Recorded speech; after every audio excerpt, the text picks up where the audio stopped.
All right.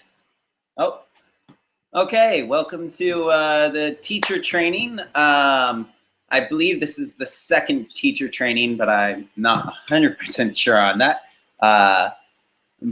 Yeah, welcome. And if you have any questions, go ahead and pop them in. I have one write-in question that I will cover about teaching aerials, but I don't see the person who asked the question on the call.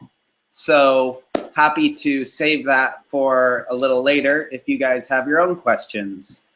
So I'll give you about 30 seconds to think of any teaching related questions you have, and we'll go from there.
All right. I'm not seeing any questions pop in yet, so I will go ahead and start with the aerials question. And so this question is, Andy is working on a 2-class mini series of aerials, and she wants to, let's see, let me be sure I answer or get the correct question down. She expects there to be a mix of beginning and intermediate dancers taking the class, and she wants to introduce the dancers to concepts of frame and grounding and immediate response to requests for connection. So she has some drills that she knows she can do. But she wants first a demonstration of the lying on the floor that I showed in the other class, and maybe elaborating on that demo of why we would lie on the floor, what the benefits are to doing that in an aerials class. Usually you think of aerials in the air, not on the floor. And then if we have any other exercises that I can go into. So I will start with that one, and then we'll go from there. Okay, so the thing that I was saying that we should do is you want everyone to lie on the floor, and then they should have an object nearby them that's stable. I'm going to use a chair, which is not the best. It's not that stable, but for our demo purposes, it really doesn't matter how stable it is because you're just seeing the visual. So I get on the floor, and I want to pose in some position that I might be in an aerial, right? So if you're working on the frog jump in Lindy Hop, or you go like this, then you might try to get into that position in the ground, right? Here or here, like that. And what you want to do is then you want to take something that's in the that's stable, and you press on it. So I'm actually pushing it. You can see if I push hard enough, it moves. Ideally, though, we have something really strong that we can press on that doesn't move. If you don't have solid objects, you can also just use people's feet, right? If someone places their foot where that chair is, a foot is really strong in the base, and you can press really hard against someone's foot, and it's not going to move unless they're in a really slippery shoe. So that's a really great method of doing that. Is here, we're in that position. Again, we can be like this. I know it looks a little silly, or like this, but we're gaining pressures we're building pressure against something while we're holding a position. And the reason why we do this, instead of just holding the position, you can try it on your own right now. You can hold a position and just be there. And that's good. That's part of what we need, right? But it doesn't really engage a lot of our muscles. Like I can stay here for a really long time and I'm not engaged. I don't have to engage my muscles that much. But when I press against something, the harder I press against it, the more my muscles engage in order to maintain the position. If I don't engage those muscles, what happens is I'll end up rolling, right? I can push myself, and that's cool too, but not what we're looking for when we're trying to build strength for aerials, right? And so a couple other positions you might want to have them practice, right? Because they're going to get bored if they just do this for 5 minutes straight, all in the same position. You want to give them different things. So every time you see them practice and they're like, okay, I'm ready to move on, rotate, have them do it with someone else, or have them switch who's on the floor or something like that. But then also just give them something different, a different position where maybe their body is straight. Here, let me show it this way. They're straight like this and they press, or just facing a different direction and pressing. Or pressing with a different body part, right? If we turn around and we go like this and we press with our leg into the solid object or the person's foot, that's a very different feeling, right? And of course, we still want to keep as close to the position as possible. So you notice I'm in my position really close and then I press against it, versus if I was over here and then I move my leg over to press against it, right? When I'm that far away, I'm losing the positioning that I wanted when I was pressing against it.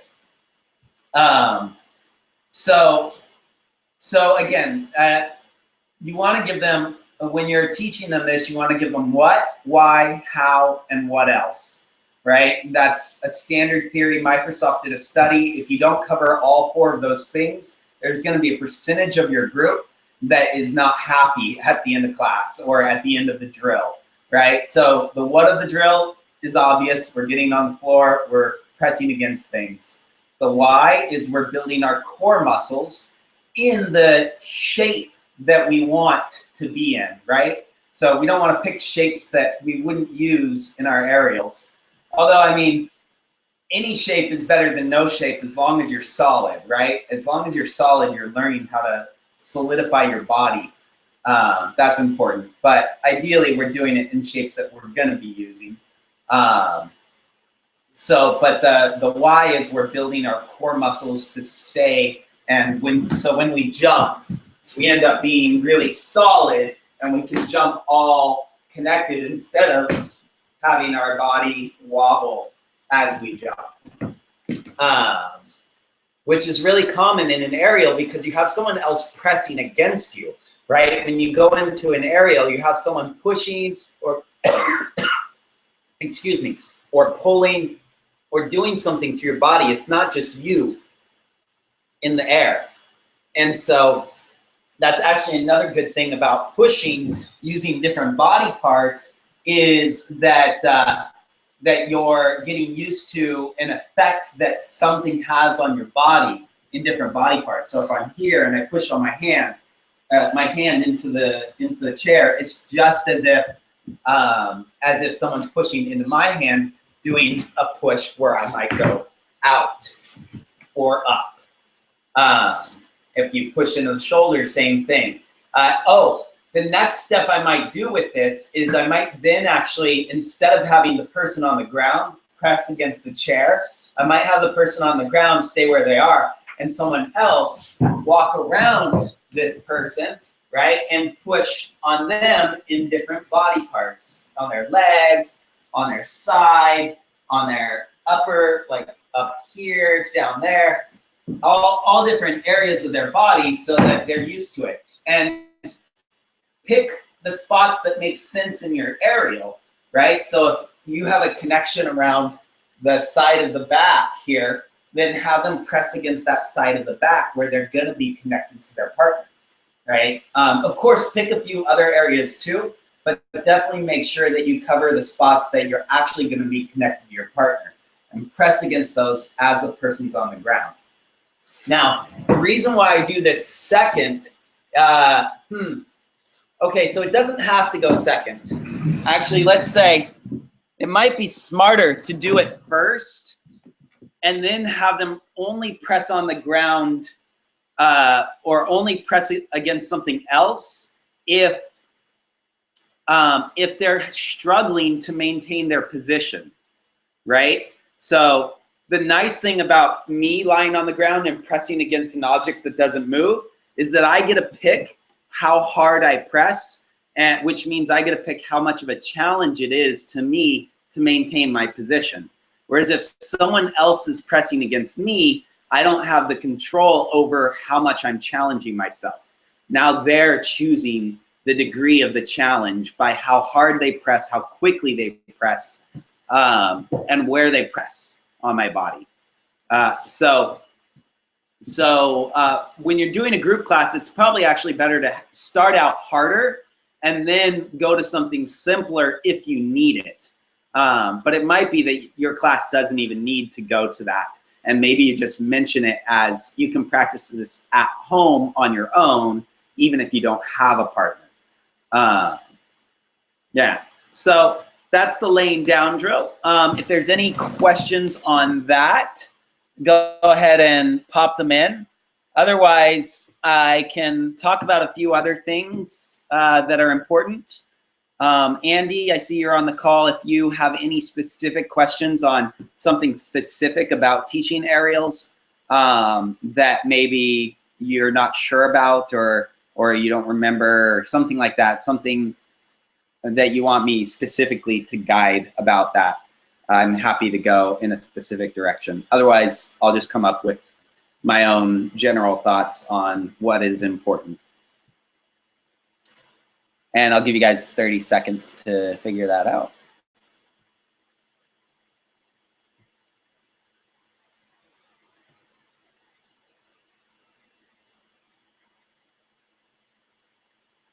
Oh, by the way, I love, Andy, you said that your challenge is going to be to do this using AVK.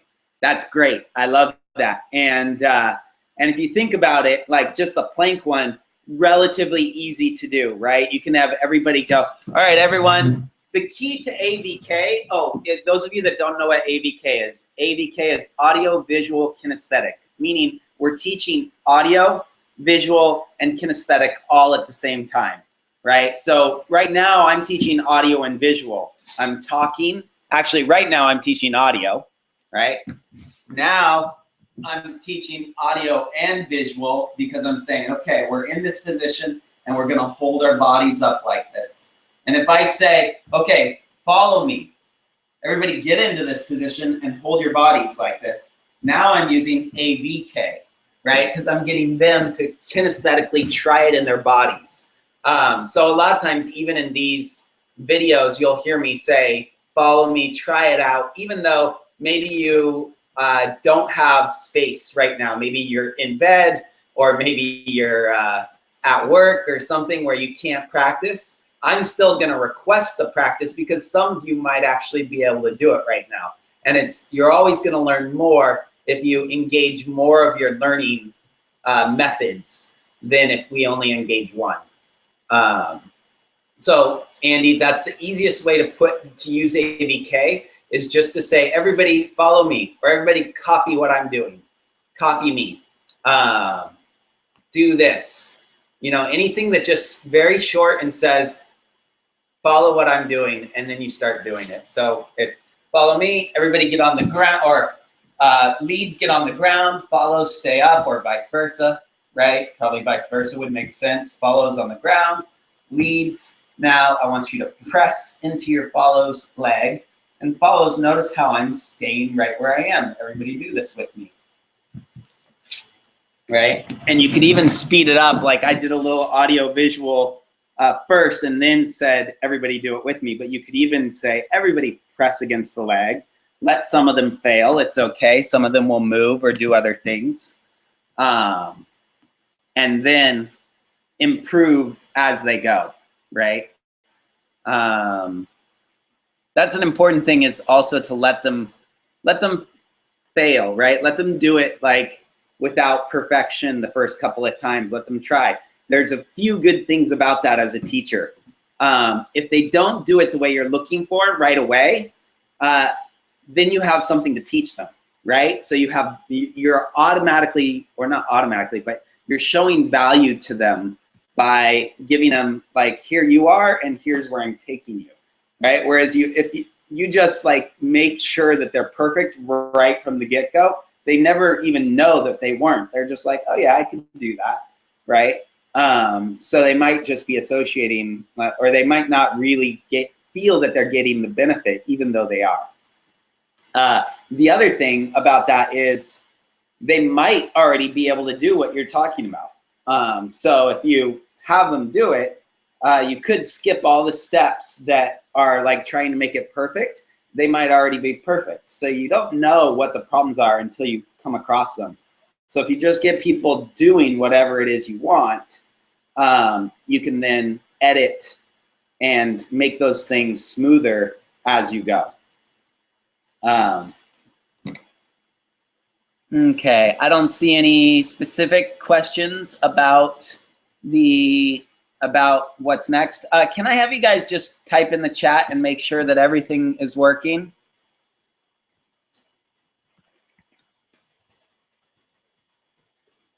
I just want to make sure the chat's working, so pop in and say hi or something, because I'm not seeing any chat at all. I'm not even seeing my chats. That's weird. All right.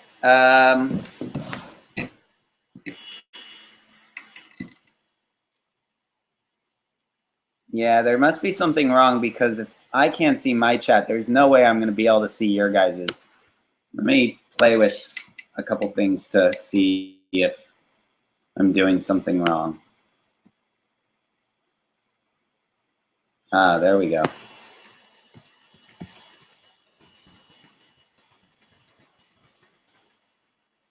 There we go.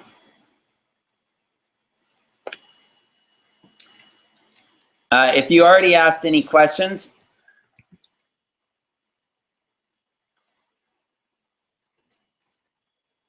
please retype anything that you want a response to. I am now seeing your comments, but I wasn't before.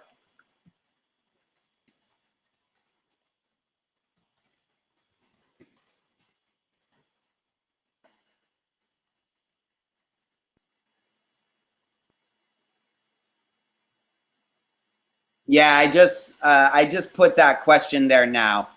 I didn't realize, I forgot to test that at the beginning, make sure everybody can see me.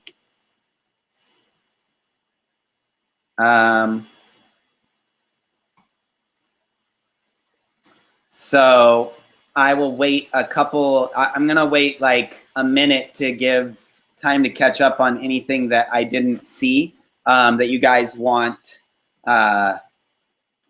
that you want me to comment on. So if you have a comment that you want me to see or you want me to answer, please pop it into the window, and I'll see it now.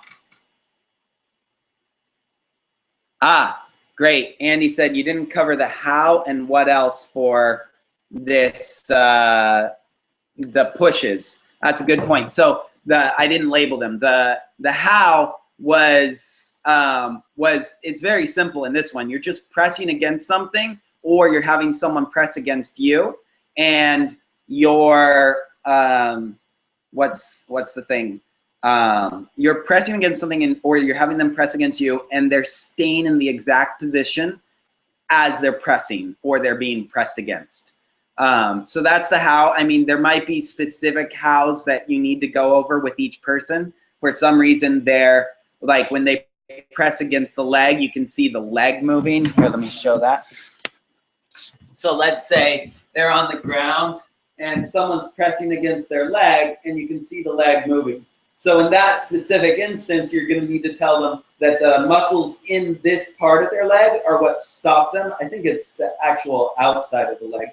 Yeah, if they're pressing on the outside of the leg, there's a muscle out here that they need to use to stop that, right? And so if they use that muscle, they will probably, they'll resist, right? If it's not just one leg that's moving, but let's say it's both legs that are moving, but not the upper body, right? And then there's something down in this area that they need to engage to connect their legs to their core, right? So the how is going to be slightly different for each person as you go and you see problems. But the basic how is just you've got to stay where you are and have someone press against you.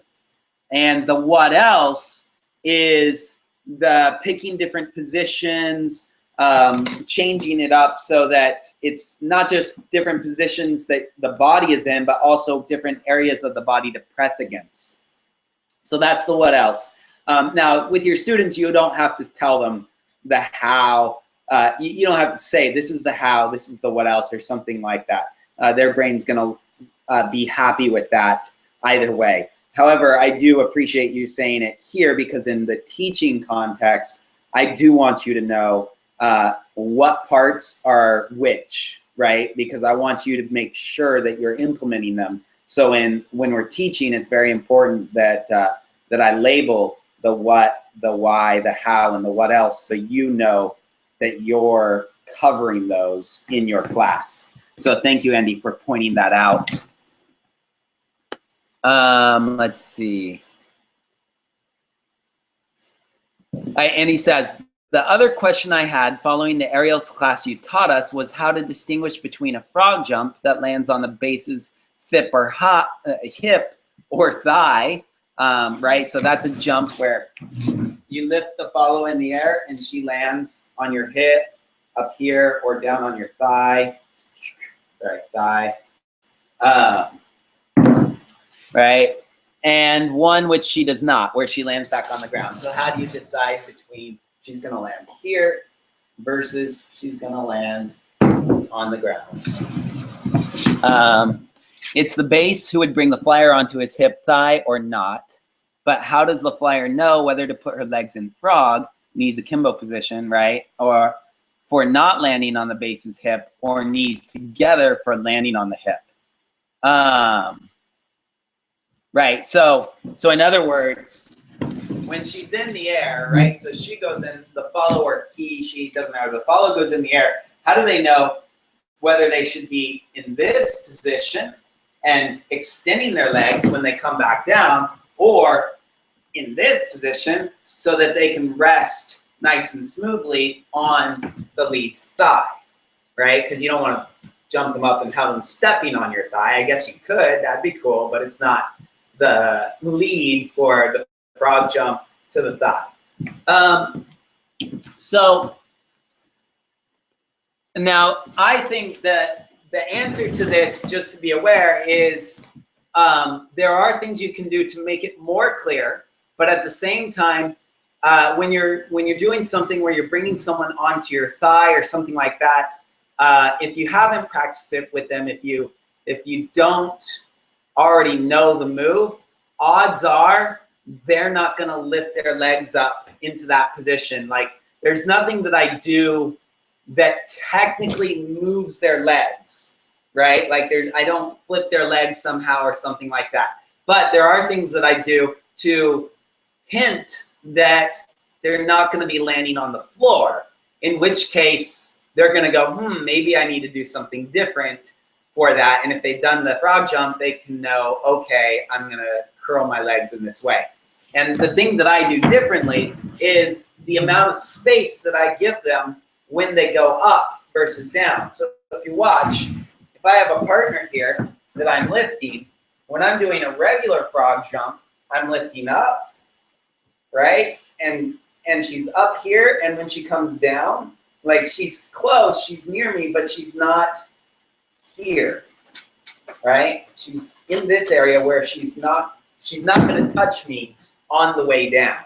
right? Whereas if I'm doing one where I want her to land on my hip, I'm probably gonna bring her a lot closer. Even when I take off, I'm gonna have her grazing going up, and I'm gonna keep her close enough, ideally, that she's grazing much earlier on the way down. So if you watch the connection point, let's show the connection point that she connects with me. Let's say this is her connecting with me, is gonna start connecting much earlier as it slides down my body, so that she has all this time from my chest down to my thigh to get into that position with her legs, right? So this is probably her hips right here that I'm going boom, putting her hips against me and letting it slide down into that position. And then if she's not in the position, I can just let my leg go from this to this and let her down. Probably be like, if this is her hips here,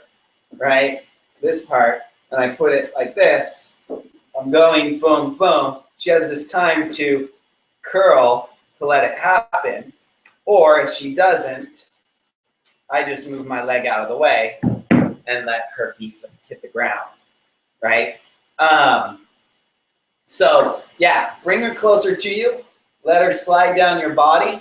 Yeah, that's all I would do. Technically, like if you see her legs are upright, you could rotate her body like this to get them in a position where when they come down, they're on it. But that would be, I think that would be a bad idea, because now look where her upper body is, right? You're like slamming her face into the ground. So I would keep her upright and have her slide down my body. And if she doesn't get it, we're just gonna land on the ground. But another thing to do with those kind of steps is call them. That is a classic thing. I'm not a huge fan of calling steps, not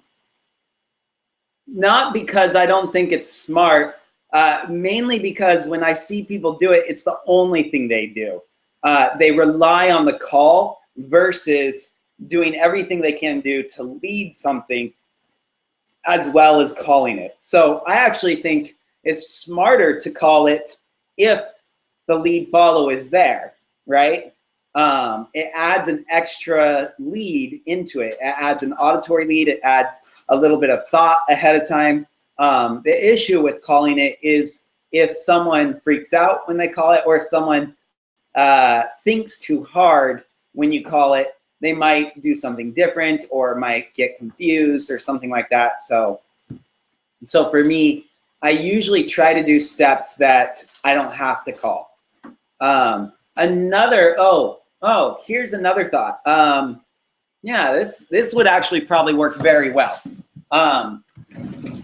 So if you want your partner to land on this part of you, right? What if when you're lifting them, let's say I'm lifting my partner, as you're bringing them up, instead of bringing them really high where their legs are above your knee and then bringing them down where they might get caught, what if you brought it to the point where their legs were still, the bend of their knee, this part right down here, the shin, was still below your thigh, and then you started to move them slightly forward, not tilting them down, but moving them over your knee, right? So if you notice, let's say this is their leg, and this is the area where they bend, right? So where my finger is where they bend. I bring them up, most of their leg is still below me, but now I bring their body forward, letting their leg bend. Is that visually here better from this angle? Let me get something bigger.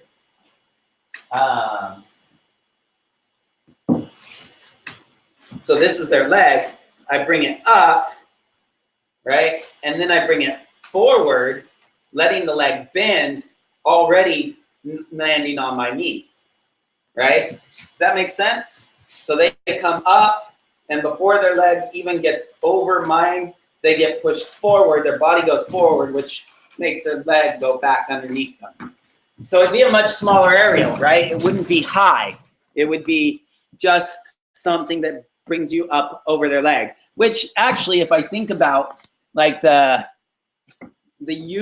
usual one where you pop them up onto your thigh, it's not usually a high aerial. It certainly could be, but often it's just a little pop onto the thigh. So that would probably be why the legs bend, is because they're led to bend very naturally from the movement. Cool, I'd never thought of that.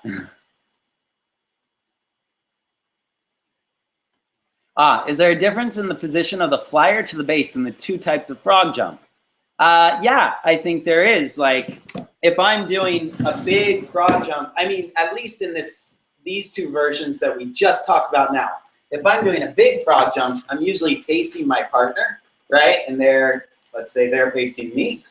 And we go boom. Maybe they're not completely facing me like this. They might be slightly angled out, right? Of course, the exact angle doesn't matter too much. But usually it's something where we're together and they go up and they come down. Whereas in the side one, I'm usually side to side with them, and I'm not trying to get them really high, I'm just trying to get them up onto my thigh. So we're over here and we go boom onto the thigh, right? Yeah. Oh, another thing you can do is aim for the hip to land on your thigh, because then the feet don't as much matter, right? The feet are kind of off to the side. If you watch, let's say she keeps this exact same chair-like position where her feet never move, right? If I'm side by side with her and I just do this, right? Her feet are kind of going off that direction, sliding down my thigh. So it doesn't even matter if I go like that, shoom, something, then the feet are not in the way the entire time we do the move. So instead of trying to do it where we're facing each other, we're going up really high, and then she lands on me afterward. We have it where she's just right by my side. She pops up, and she's on my side. That's definitely the way I do it when I'm thinking about it. Yeah.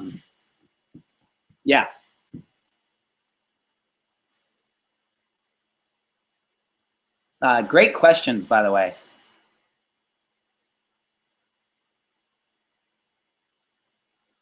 And to be specific about where the follow is facing, in the frog jump, the way, again, this is the classic frog jump, she would be in Lindy Hop.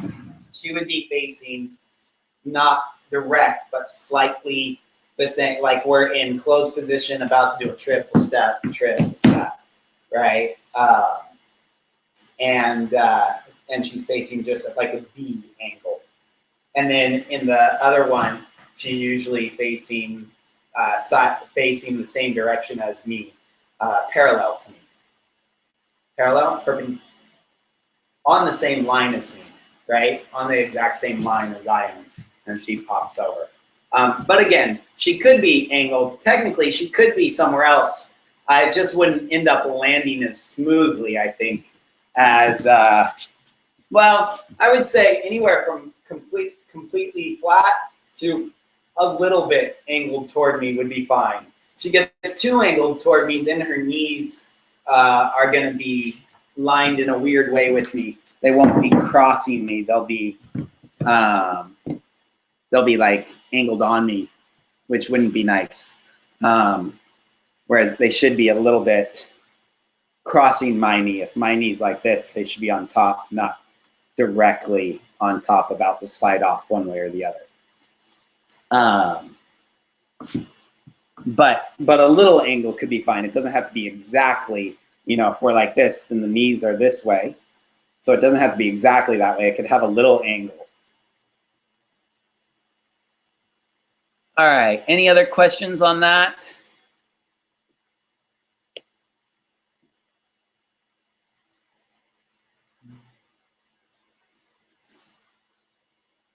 I'll give you a few more seconds.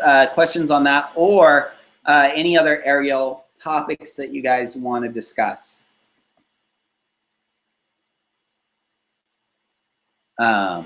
Otherwise, we can move on to any other teaching concepts that you have. I recently wrote a interesting article about progressive series of classes. And we could do a brief overview of how to create a progressive series of classes.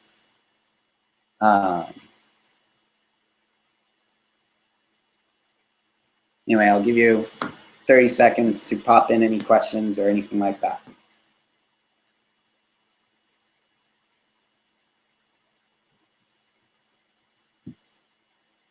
Nice. Andy says, thanks. This is really helpful. My intermediate students are asking for clarification on frogs, and now I can help. Awesome. Thank you, Andy. And great questions, by the way. That was really, it popped in. You know, if you hadn't asked them that way, I might not have thought of the specifics to break it down. So very cool.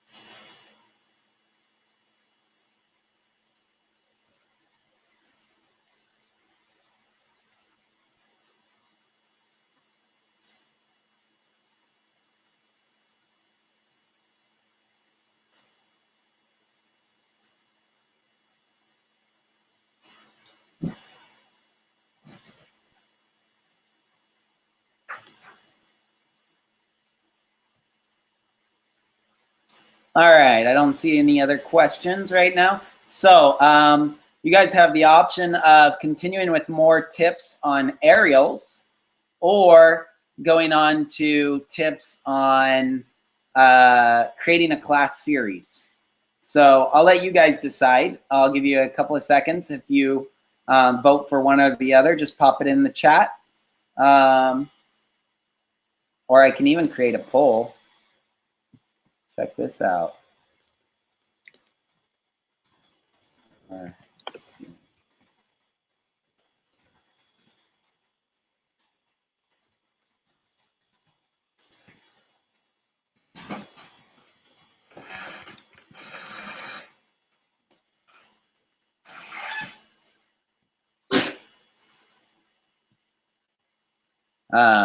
Yeah, so answer that poll. Which would you prefer, aerials or series class, for us to continue with? We got about 20 minutes left on the call.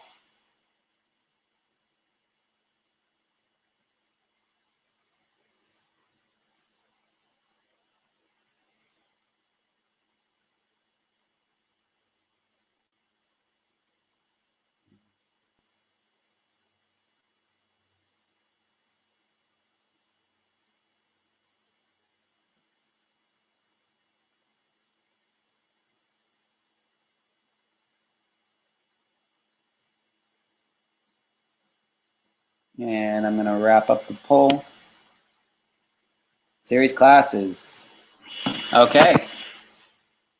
So we will cover series classes, 100% asked about that. So first, let me get you guys some reference material. It was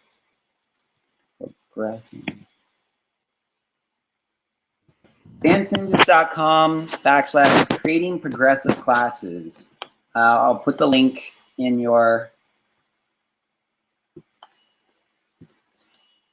Now make sure when you click on this link, don't open it in that tab. Open it in a new tab. So either copy paste it or right click the link and open it in a new window.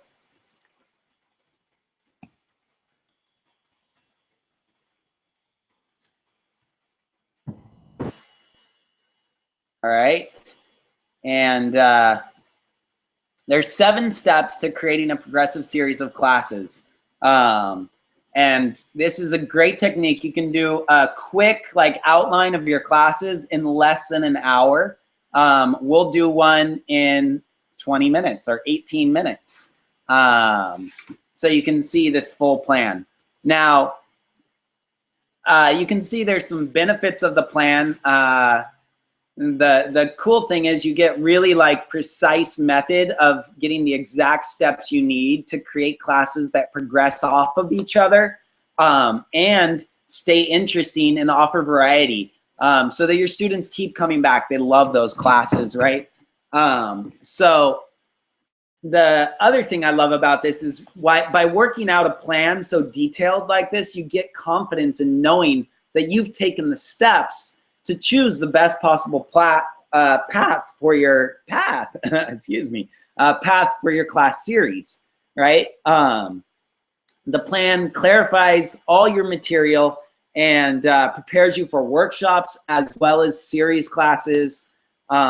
Organizers who are looking to hire you will be impressed when you show them the work that you put into your classes, right? You can actually show them this plan. And you can do this for a workshop as well as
alarms.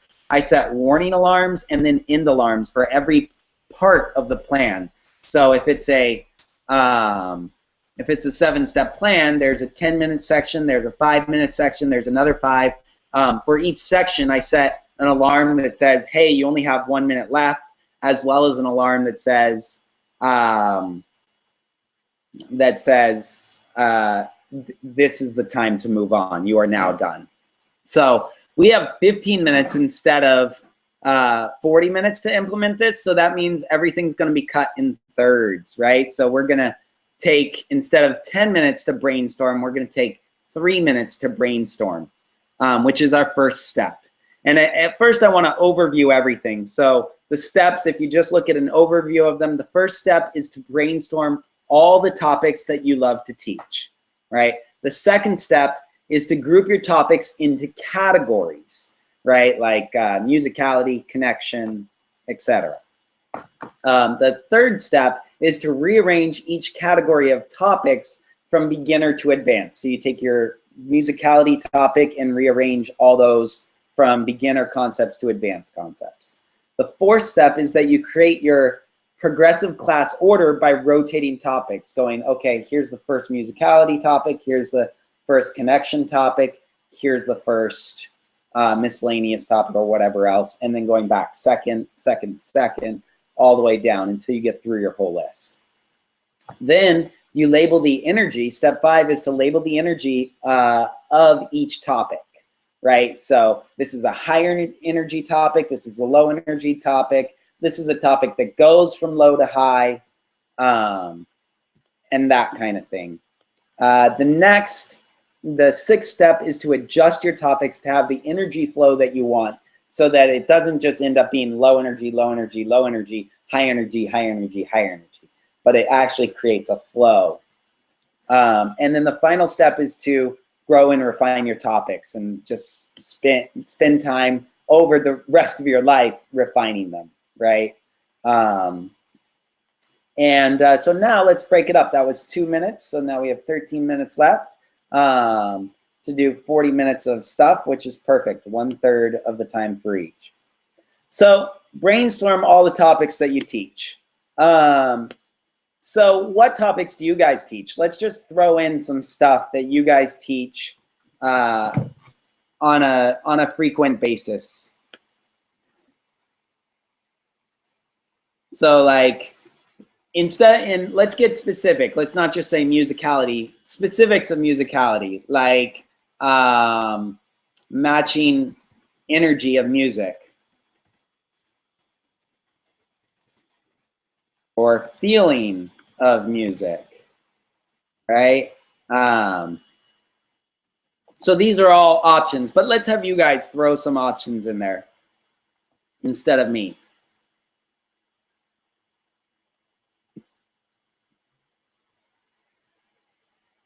I guess I'll add some as well. Let's say the 3 types of connection we use when we dance, right? That's one of the things that I talk about a lot.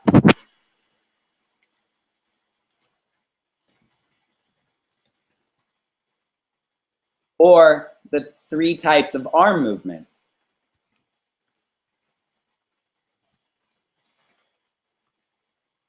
Or the 9 types of arm connection.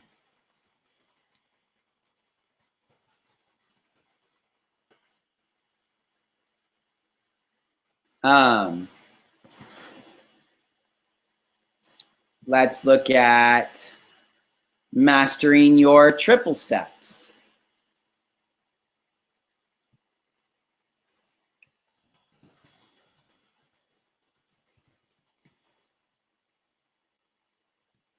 Or making every dance amazing.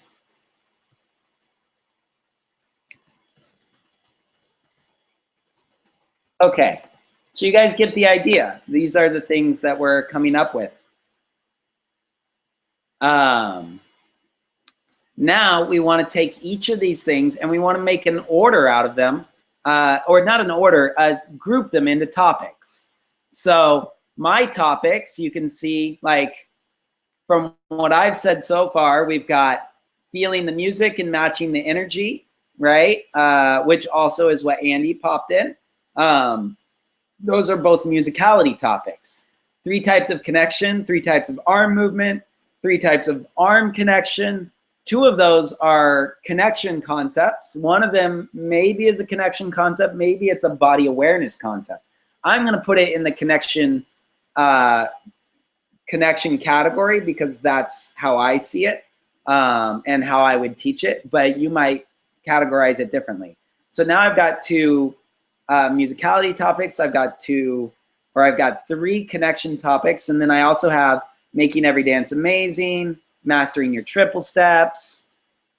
Let's see, we've got 8-count Lindy footwork, alternating the rock step direction, moving on the triples, layers of music, rhythm, body, melody, energy of music. Does the music tell a story? Those are all musicality topics, right? The 8-count Lindy footwork is, I would say, that and alternating the rock step direction. Depending on how you teach that, that could be lead follow concepts, or that could be, which could be connection, or it could be its own topic of body awareness, right? Of just doing it on your own. So once we have a huge list of these things, we categorize them and say, okay, these are all musicality, these are all connection, and for me, my other topic is miscellaneous. These are all miscellaneous, like the making every dance amazing and mastering your triple steps. Those are, I don't really think of those as the same topic category, so I put them in miscellaneous, and I have a lot of miscellaneous stuff.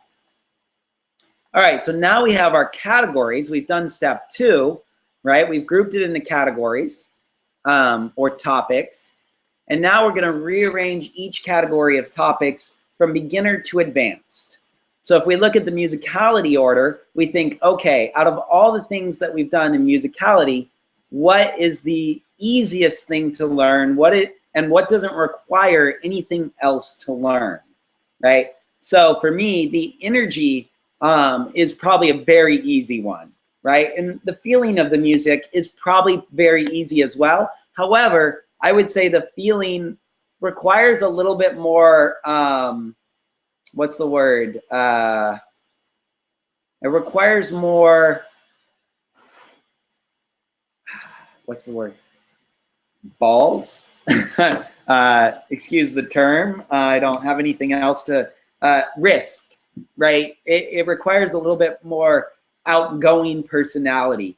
So it might not be the best one to start off a class with. Maybe that's the one that you do later on in the class, or after you've already covered another topic that gets them comfortable moving their bodies, right? So for me, the energy would come before the feeling of the music. And it would become before the layers, because the layers are a little bit more subtle, right? Or the phrasing of the music would come later. So now we have an order of our musicality. We also want to do that with our connection. We want to order our connection, and we want to order our miscellaneous, or whatever topics we have. Once we have an order, right, of each topic, then we're going to create our progressive class order of topics, right? So, so our class order might rotate, and I'm just going to copy what I have here so you can see it. If you're not looking at the page that I put in there is giving a lot of detail on this, but I'll add it here as well. The class order, ooh, that's not pretty, but you can get the idea. The musicality topic 1 comes first, and then the connection topic 1 comes second, and then the first, the miscellaneous topic 1, or first miscellaneous topic, comes third, and then I go back to musicality topic 2, right? To musicality topic 2, to connection topic 2, miscellaneous topic 2, and I keep going down the line so that I'm rotating different topics, and that keeps the variety. So you're always building off of what you've already learned, but you're also changing subjects enough to keep interest, right? The next thing I do is now I look at that class order, right? At step 5 is I label the energy of each topic in that order, right? So for me, if you look at mine, the matching energy changes is a high level or high energy class. And technically it has low energies too, but usually I tend to teach it in a way that it's more high energy throughout the majority of class or that topic. And then the connection topic 1 is usually a more low energy thing. It's more brainy. It's more like really looking at your body and analyzing things perfectly. So it's not as high energy the way I do teach it. So I labeled that one as low.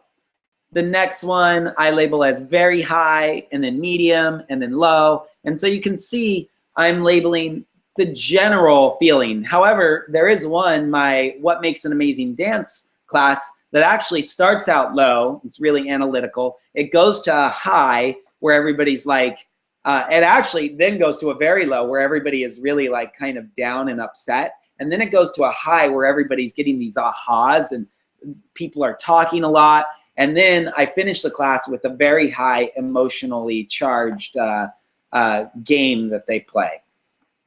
And I keep saying class, but I want to say topic, because you don't have to have one topic fill an entire class. You might have 2 topics fill a class. You might have 3 topics.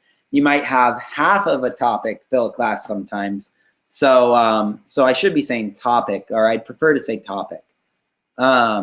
Anyway, after I've labeled the energy levels, step 6 is now I look at the topics, the order of these topics, and I adjust them to have the energy flow that I want. So, so for me, the first, I like to start and end classes with high energy. But if you notice in my example, my last class currently ends on a medium energy, right? So there's a couple things I can do. I can either adjust the way I teach the class so it ends with a high energy, right? So maybe I throw in a little game at the end of that class that makes everybody excited and happy. Or maybe I switch the class topics. Now, I can't take topic 9 and put it below like my miscellaneous topic 3. Well, technically miscellaneous topics can be ordered in different orders because they don't usually require something else to be needed, right? Because they're miscellaneous. But let's assume that it wasn't a miscellaneous topic. Let's say it was a connection topic. Then I couldn't move the connection topic 3 to connection to a place that came before connection topic 2. But I can put it anywhere after connection topic 2 and before its current level, right?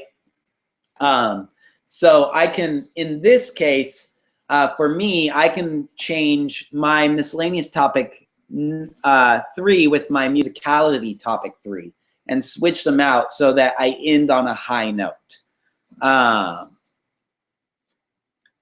Now, another thing I like is I like the topics to flow smoothly so that it doesn't jump from like a super low energy to a super high energy, or from a super high energy to a super low.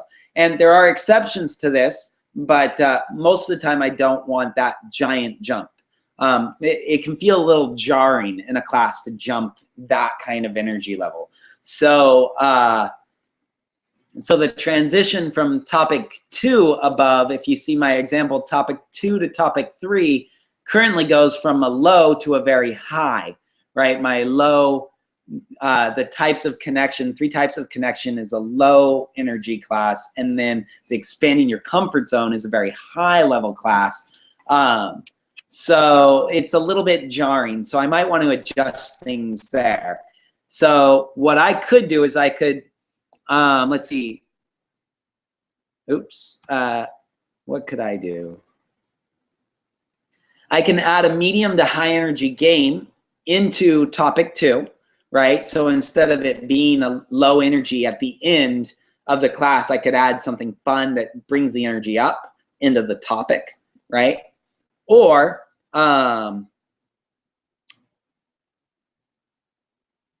what's the other thing I can do? I can add a higher, wait. No, I didn't give an example. Well, I could also add something in the beginning of the 3rd topic that is a little lower energy. Maybe I talk for a few minutes or something like that.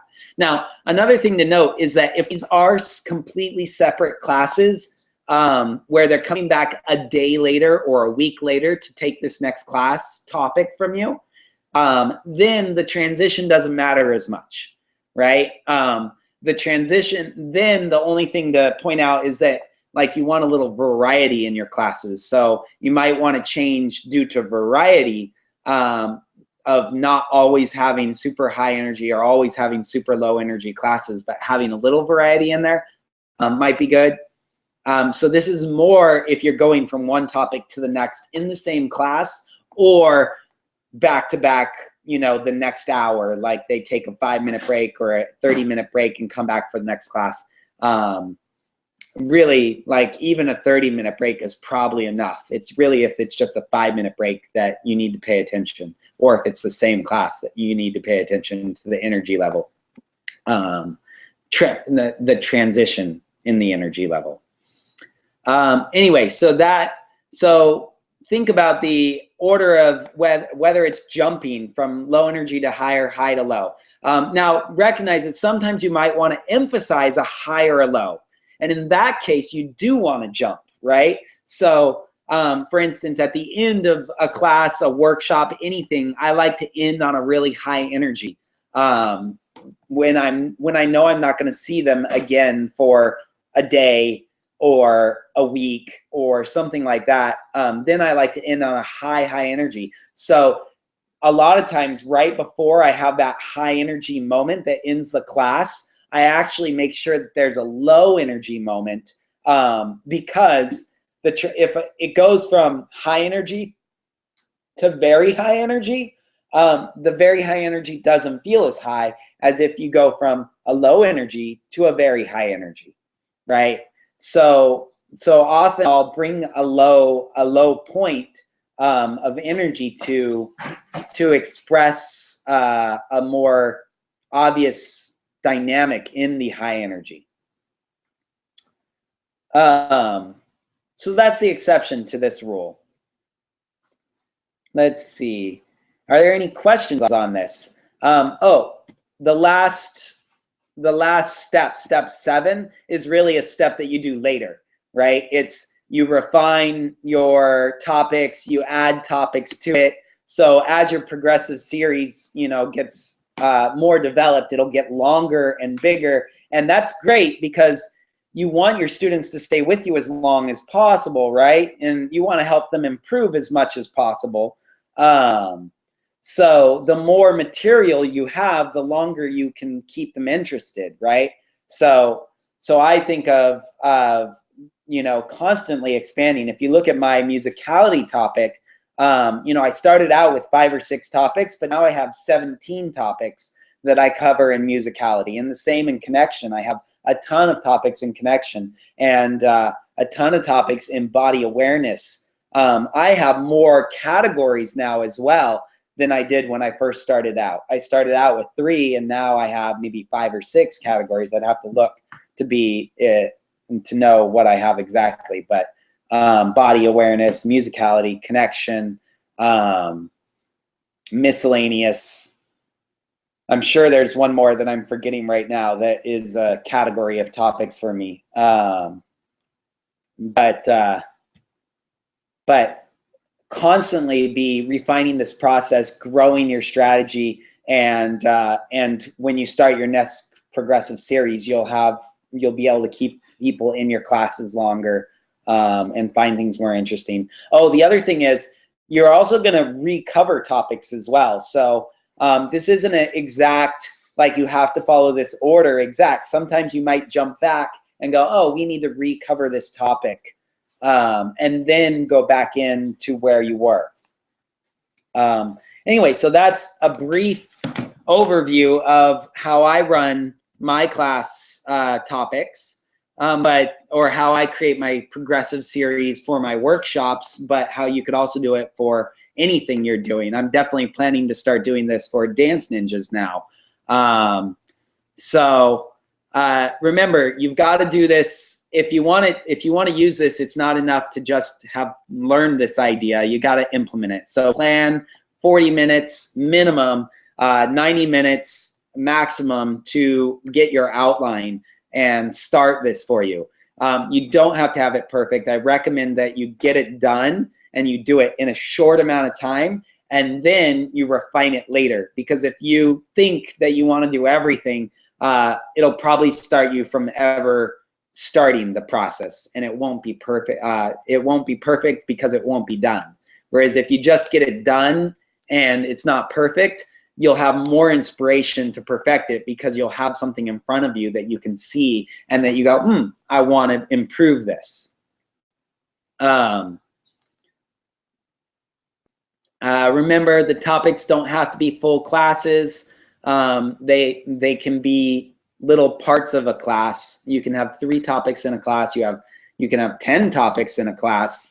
Although I don't recommend that on a normal basis. Sometimes that's good to give people a lot of ideas in a short amount of time. The topic order can change for a variety of reasons. And doing this is going to keep your students coming back for more. And check out that link I gave you guys. Again, www.danceninjas.com/creating. What is that little dash? Like the little dash that's in between words. And then progressive, and then dash classes. So danceninjas.com/creating-progressive-classes. And look that up. You'll see the exact directions I just outlined. It even gives you some homework that you can make sure that you actually do this. And that's it. If there's any questions on this, let me know. I'll give you about 30 seconds. Otherwise, that's the end of today's call.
All right, Dance Ninja's out.